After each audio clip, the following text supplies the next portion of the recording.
sometimes that's people perception out of that kind of thing, but I don't think happy-go-lucky. I think optimist, positive to a fault, really looking on the bright side to a fault. I think that's true. He sang about sunshine, mountains, and home, but behind John Denver's warm voice and gentle lyrics was a life filled with turbulence far beyond the skies. There are some things that I regret. There are some things if I had to do it all over again, I wouldn't have done or wouldn't do. I can't conceive anybody would think that I would hurt them. I'm not that kind of person. Known to millions as a symbol of peace and nature, Denver's story took an unexpected, haunting turn on one clear October afternoon. What really happened in those final moments? And why was one small decision enough to change everything? As layers peel back, what emerges isn't just heartbreaking, it's deeply unsettling. His greatest joy may have also been his greatest misjudgment. The truth?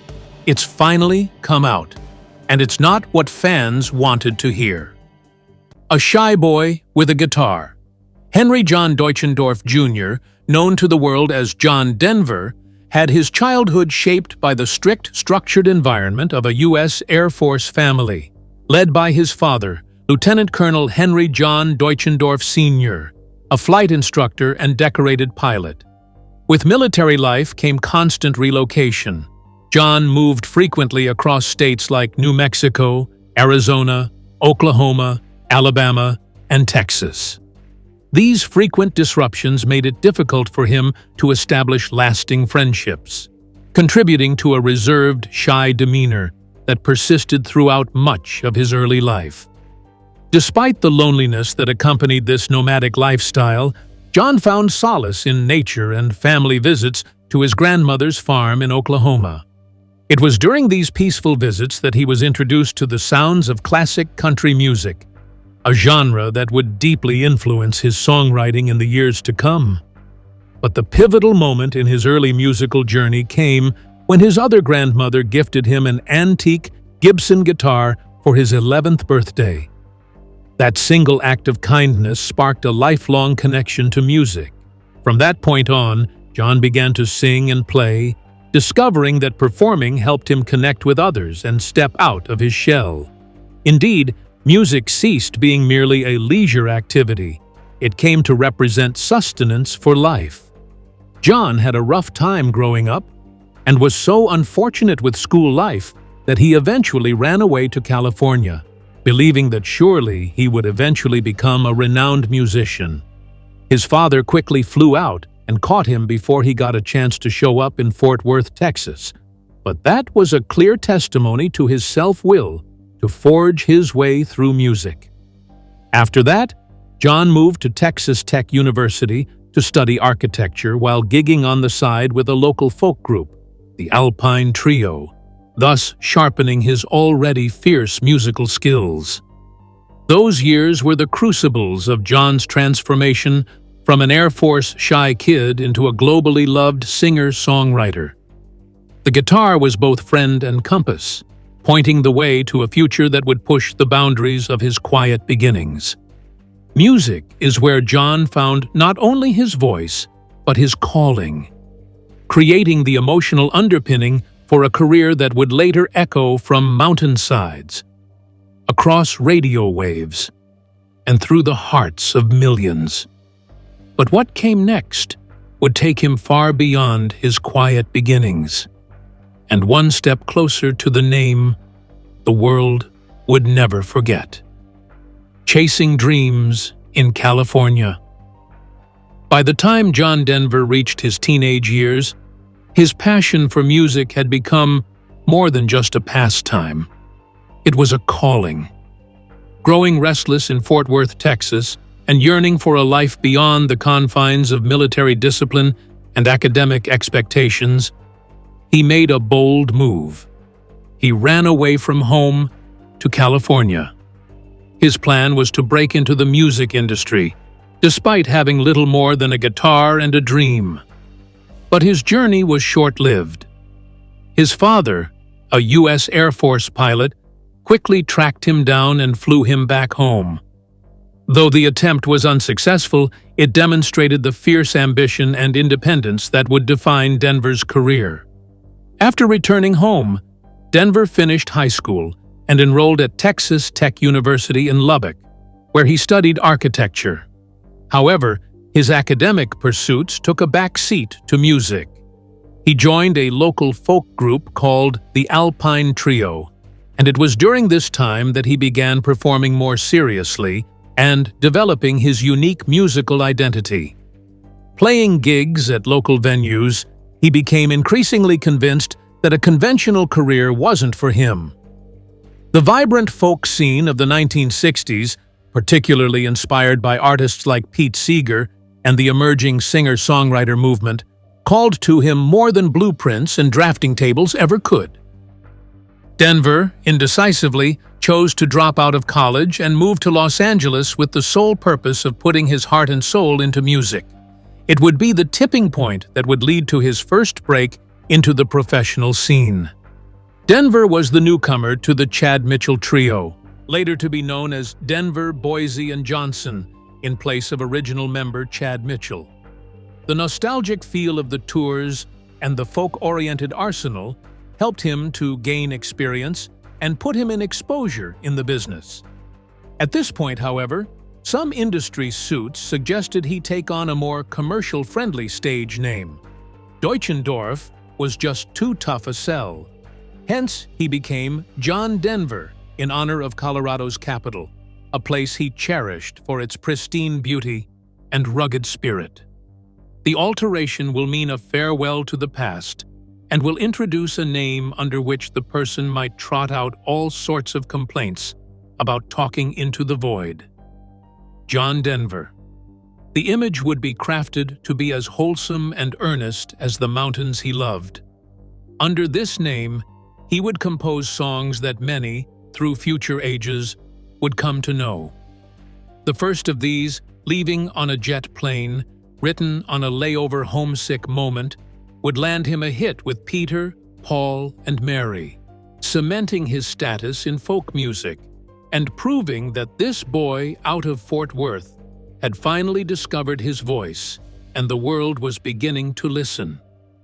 From jet planes to country roads, John Denver's journey into the national spotlight began with a song born out of solitude.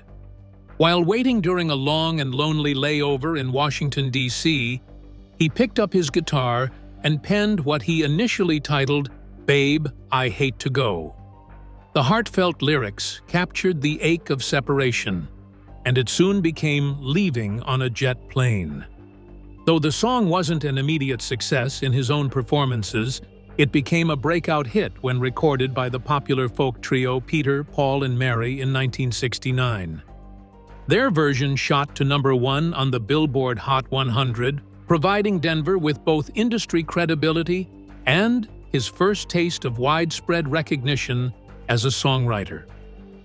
With one small break already inside the door, John Denver pushed on and built more steam as a solo act. In 1971, he wrote out "Take Me Home, Country Roads," a tune he wrote with Bill Danoff and his wife Taffy Nivert. The easy, heartfelt chorus reached deep into living rooms everywhere, quickly growing into a nostalgic anthem about rural life. Although West Virginia gets the spotlight in the lyrics, the real driving back roads lie across nearby Maryland hills. That slight twist did not stop West Virginians from claiming the song as their own official state motto. Denver's gentle voice, straightforward melody, and deep longing for home turned the single into a landmark moment on his way up. The troubles of the 70s were followed by a glorious procession of hits: Rocky Mountain High, Sunshine on My Shoulders, Annie's Song, and Thank God I'm a Country Boy. Annie's Song, written in a matter of 10 minutes while on a ski lift in Aspen, was a love letter to his first wife, Annie Martell, and became an extremely quick #1 on the charts in both the US and the UK. Rocky Mountain High, infused with Denver's rich connection to Colorado beauty, became so well known that it joined the canon of Colorado state songs in 2007. These songs define him as the voice of nature, sincerity, and American landscapes. The stars shining high above Denver seem to say that this city is not just a place of fame, but one that is culturally important. His songs were imbued with ideals of wonder and optimism that reached deeply into the very heart of America's outdoors. The Rocky Mountains resembled not only the topography of his songs, but also consumed him both personally and professionally. Eventually, he would adopt Colorado as his very own home and take his last environmental spirit and rugged beauty name from the capital, a true token of affection. By the mid-1970s, John Denver became one of America's dearest singer-songwriters, and his voice resonated with peace, nature, and longing for simple times. Denver's deep love for flight. Long before John Denver became a household name in music, he developed a profound love for flying, one that would stay with him throughout his life and tragically play a role in his death. His fascination with aviation began at home, where his father, Lieutenant Colonel Henry John Deutschendorf Sr., served as a decorated pilot and flight instructor in the U.S. Air Force. Growing up around military bases and airfields, Denver was introduced to the world of aviation at an early age.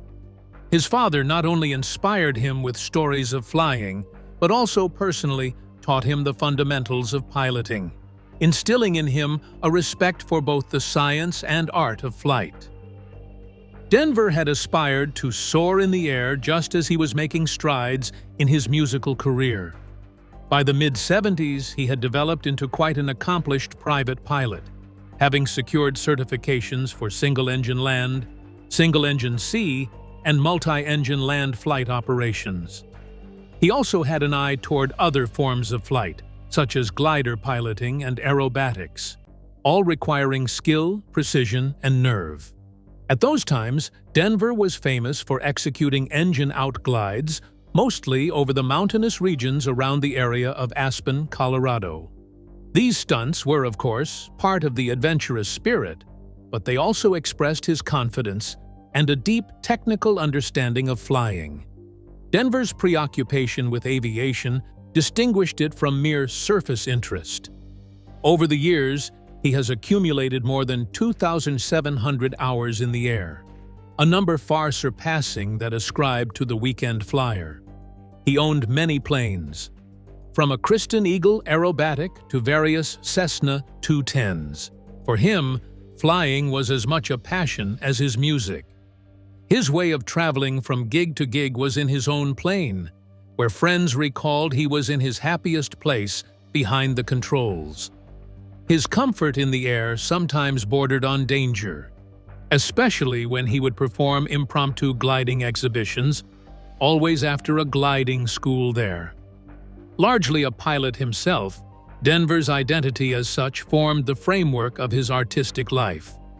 He penned songs that conveyed flying's freedom, perspective, and reflection, and in the 1980s, he attempted to liberate that passion in a dancing sprint across the boundless universe. He passed NASA's exhaustive mental and physical screening of candidates for civilian spaceflight, being considered for the Teacher in Space program aboard Challenger. Not selected for that flight, space travel nevertheless served to fortify further his undying love for flying. For Denver, flying was never merely a thrill, but the expression of his soul, the personification of the infinite wonder that so often found its way into his music. Space dreams and a narrow escape. While John Denver was known around the world for his music and love of nature, he also harbored an extraordinary passion for space exploration. A lifelong enthusiast of science and astronomy, Denver viewed space as the final frontier, one that embodied the same spirit of adventure and wonder that fueled both his songwriting and his flying. In the 1980s, when NASA announced the Teacher in Space program, Denver saw an opportunity not just to witness space travel firsthand, but to combine his artistic vision with scientific achievement. He wasn't merely interested in being a passenger, He hoped to write and perform music from space, sharing that perspective with the world. Determined to make this dream a reality, Denver took NASA's rigorous physical and psychological evaluations for civilian spaceflight and passed. He became one of the leading candidates to be the first civilian sent into orbit aboard the Space Shuttle Challenger. Given his fame, pilot experience, and clean public image, he was seen as an ideal ambassador for public engagement with space. However, despite his qualifications and enthusiasm, he was ultimately passed over for the program. Instead, the honor was given to Krista McAuliffe, a New Hampshire high school teacher whose participation aligned more closely with the program's educational goals. At that moment, it was a bitter disappointment for Denver due to the verdict. He had planned to use the uniqueness of his position to stimulate the mind of humankind, especially through an eventual composition that he wanted to create while in orbit. Denver's discouragement would prove to be a twist of fate, most likely saving his life. January 28, 1986, 73 seconds after launch, the Space Shuttle Challenger broke apart in the air, slaying all 7 crew members, including McAuliffe. The nation was shocked, and the incident forced a rethinking of civilian space missions. For Denver, it was full of sorrow, both as an aerospace addict and as a person who had once come this close to joining that ill-fated crew. He was never in space, but the very close call of Denver with the Challenger mission became an uncanny, life-altering moment in his legacy, evidence for the relative fragility of life and the often unpredictable nature of fate, 2 themes he often contemplated in his music. Even after the tragedy, he remained a most vocal proponent of space exploration, ever intertwining scientific curiosity with creative expression. Though in these, space was just one of the many dreams unfulfilled for him, it also opened a window into another facet of Denver. A man ever reaching for the horizon, forever beckoning the next frontier. Just as one dream had narrowly spared him, another would soon lead him somewhere far more dangerous. Long easy and a dangerous obsession.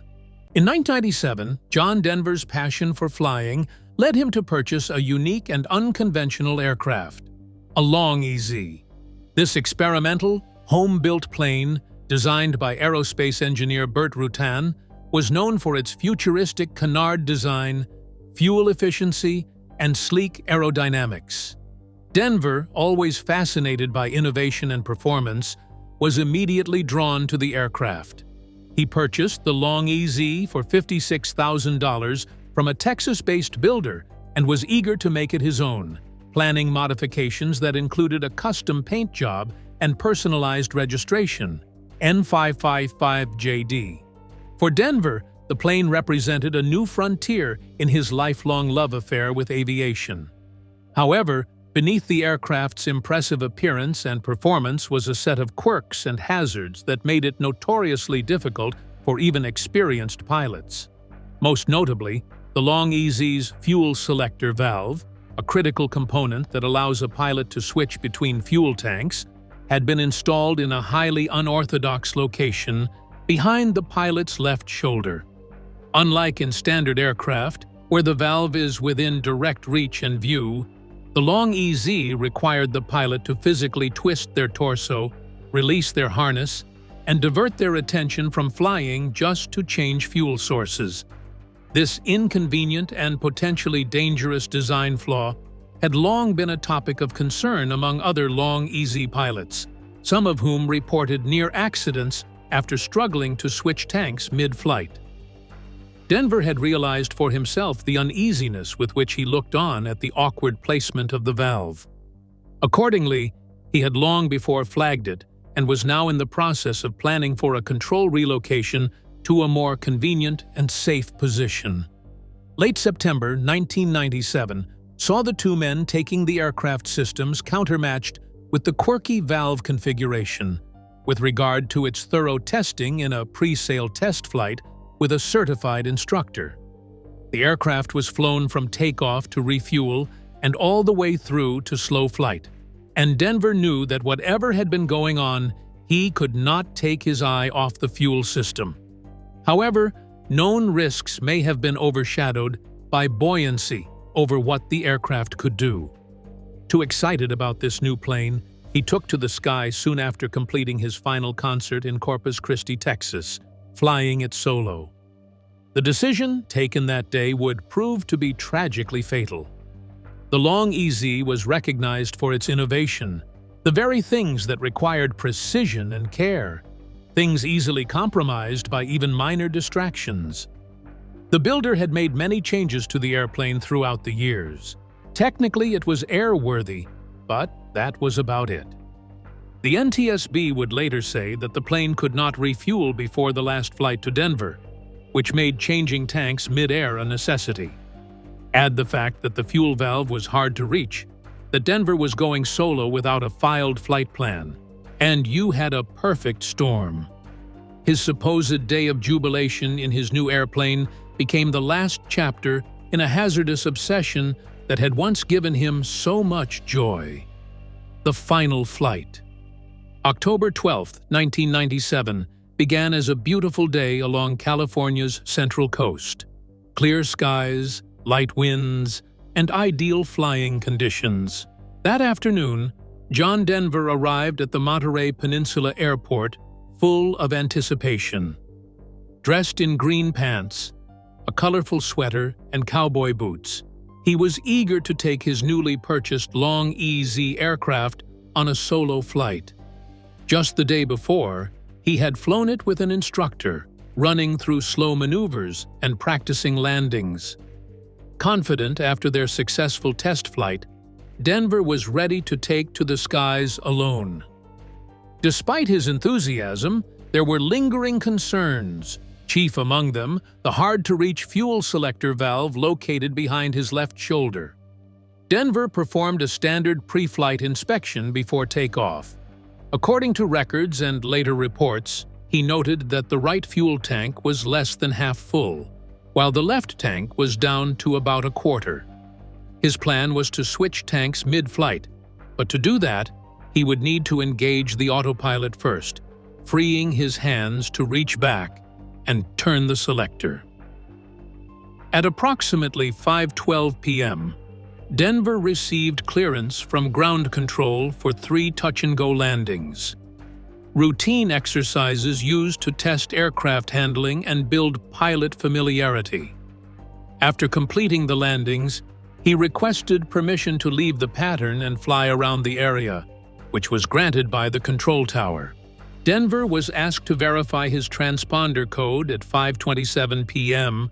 to confirm that he was still where he was supposed to be. "Do you have it now?" he asked at about that time. It was the last thing he ever said. A few moments before the event of tragedy, witnesses on the ground said they saw the craft fly off at about 500 feet, suddenly nose up sharply, and dive into the Pacific Ocean somewhere around Pacific Grove. Some would even say they heard a pop or backfire-like sound before the aircraft struck the water. It was perhaps one of the most terrifying conditions a pilot could ever encounter at the moment. No mayday call, no indication of mechanical failure, tormented by pure silence while the pilot was losing control at perhaps what was nothing more than minor adjustments in flight. The accident occurred at 5:28 p.m., exactly 1 minute after communication had been established with Denver, with the control tower, for its last time. Emergency responders reached the site within minutes, but only to find out that it was too late. The plane had virtually disintegrated upon impact, causing Denver to be slain outright by various blunt force injuries. With 30 feet of water in the wreckage zone, this corroborated eyewitness accounts of the aircraft's perilously low flight. The NTSB inquiry later concluded that, while Denver was transferring fuel from one tank to another, it is likely that he lost control of the aircraft due to the awkward reach needed, which may have caused him to inadvertently apply pressure on the rudder or yoke, sending the aircraft into a fatal nosedive. Behind the crash. While John Denver was widely known for his wholesome image and nature-focused songs, his private life revealed a more complex and troubled reality, particularly when it came to his relationship with flying. In the early 1990s, Denver faced several legal and personal challenges that ultimately compromised his status as a licensed pilot.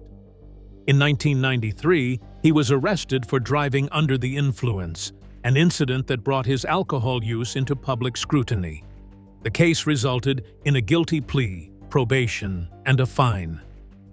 Just 1 year later, in 1994, he crashed his Porsche into a tree while allegedly under the influence again, further damaging his record and reputation with aviation authorities. These incidents triggered action from the Federal Aviation Administration, FAA, which began closely reviewing Denver's medical qualifications for flying.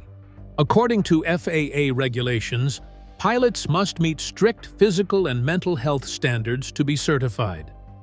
Despite Denver's own claims to his doctor in 1995 that he consumed only 2 to 4 alcoholic drinks per week while traveling, the FAA remained unconvinced. His failure to complete follow-up requirements and concerns about past substance use led to the revocation of his medical certificate in March 1997, 7 months before the fatal crash. Without that certification, Denver was legally prohibited from acting as a pilot in command of any aircraft. Still, Denver kept on flying regardless. By choosing to fly the Long EZ on October 12, 1997, he was directly contravening FAA regulations.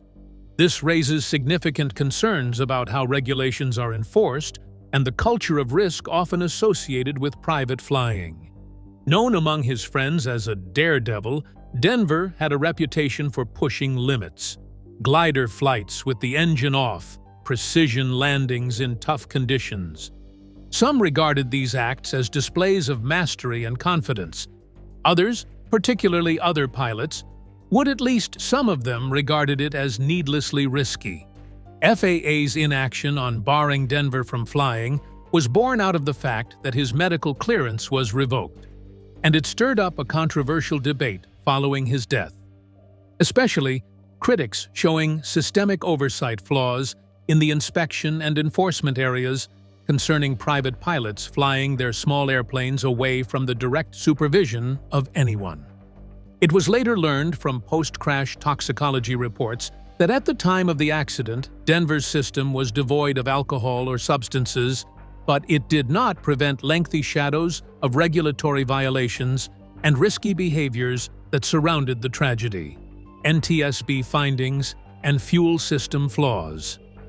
Following John Denver's fatal crash on October 12, 1997, the National Transportation Safety Board, NTSB, launched a detailed investigation to determine the cause. One of the first findings that emerged was that Denver had no substances or alcohol in his system at the time of the accident, ruling out substance impairment as a contributing factor. This was a critical clarification, especially in light of his past legal troubles related to alcohol. Toxicology results indicated that despite his revoked medical certificate, Denver had been physically sober and focused during the flight. With impairment eliminated, investigators turned their attention to mechanical issues and flight conditions. The primary factor identified in the NTSB's final report was the unconventional placement of the aircraft's fuel selector valve. Unlike traditional aircraft, where the valve is located within easy reach, the Long EZ's selector was installed behind the pilot's left shoulder, an unusual and hazardous configuration. In order to change fuel tanks during flight, the pilot had to remove their right hand from the control stick, unbuckle the shoulder harness, twist their torso 90 degrees to the left, reach behind their seat, and turn the valve. Not only was this process physically awkward, but it also diverted the pilot's attention from maintaining control of the aircraft, particularly dangerous at low altitudes or during solo operation. Denver, fully conscious that the valve was poorly placed, had already started moving it to a more convenient location. But this was not done by the time of his last flight. Investigations found that he took off with fuel in both tanks being fairly low, and he likely intended to switch tanks any time during the flight as a means of extending his airtime. Investigators simulated the valve switching maneuver inside a long EZ and found that it was easy to cause an unintentional actuation of the rudder pedal or induce a disturbance in the aircraft's attitude due to spatial movement, particularly in a constrained cockpit. Even among those two highly qualified long EZ pilots, only one reported having a close call on the same maneuver. Ultimately, the NTSB deemed the crash caused by the pilot's attention being diverted by his effort to manipulate the fuel selector handle, leading to unintentional control input, resulting in a fatal nose-down spiral of the aircraft.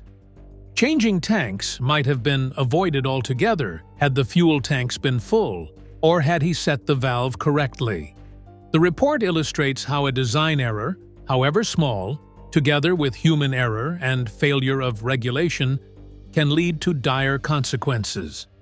But behind the cockpit controls was a personal story that raised even more questions. A star overshadowed by poor choices.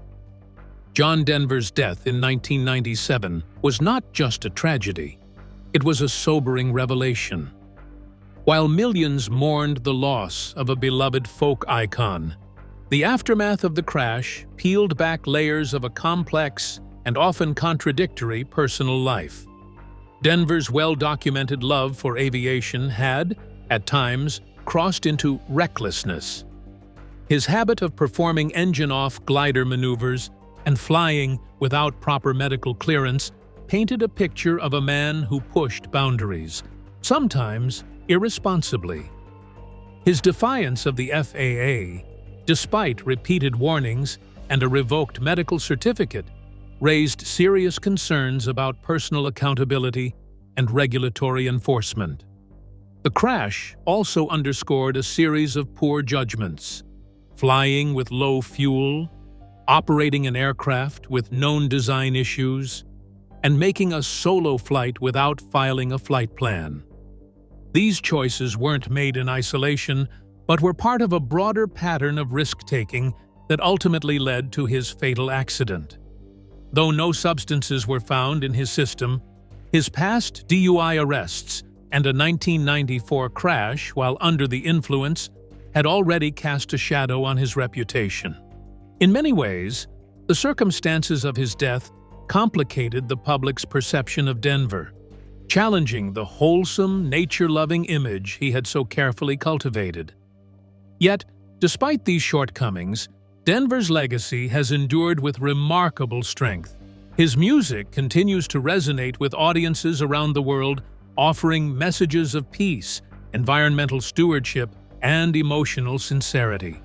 Songs like Take Me Home, Country Roads, Annie's Song, and Rocky Mountain High remain staples of American folk and country music.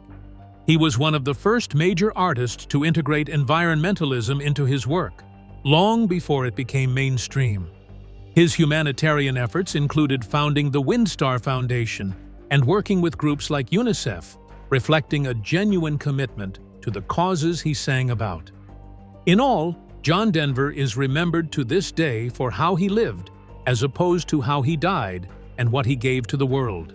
In 2014, he was awarded a posthumous star on the Hollywood Walk of Fame, which was attended by two of his children. A 15-foot bronze statue of him is regularly displayed at Red Rocks Amphitheater, now with a guitar strapped to his back and an arm extended toward a soaring eagle symbolizing his deep interconnectedness with nature and music. Thanks for watching. If this story left you thinking, hit that like button and share your thoughts in the comments. We'd love to hear from you. Don't forget to subscribe for more deep dives into music legends and untold histories. And if you're ready for another powerful story, click the next video on your screen now.